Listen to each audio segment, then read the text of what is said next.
Endless scrolling and constant updates. How is social media shaping our minds and lives?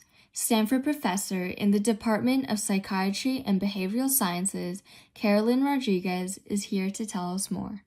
I think that there is a difference between social media for connection and looking at positive and uplifting content versus spending too much time looking at negative content, particularly when it impacts your emotional functioning and health and happiness, your ability to sleep, because we know sleep disrupts mood. So when it's hard to put the phone down and it's hard to go to sleep, that's where it really crosses that line to not being helpful.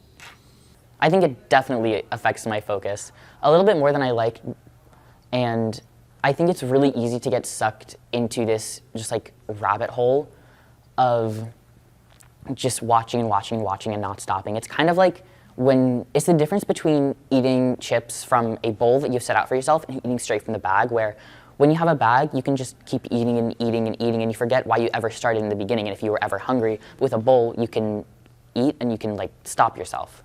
And I think a lot of times social media can be just eating straight from the bag.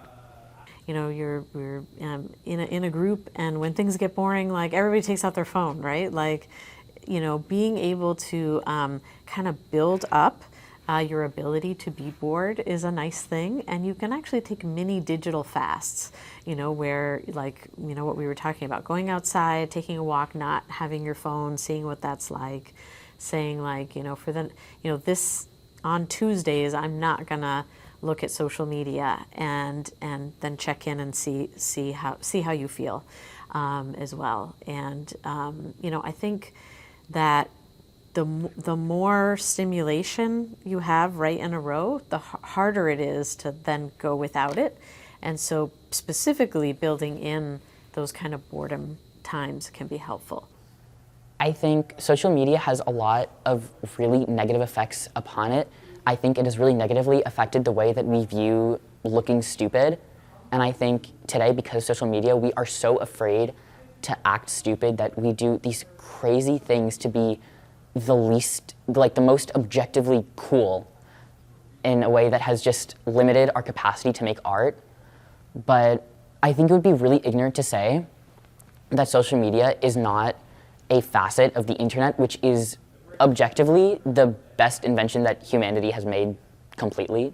Remember, Vikings, be considerate of your screen time usage. For In Focus News, I'm Emily Chan, co-reporting with Eddie Miao.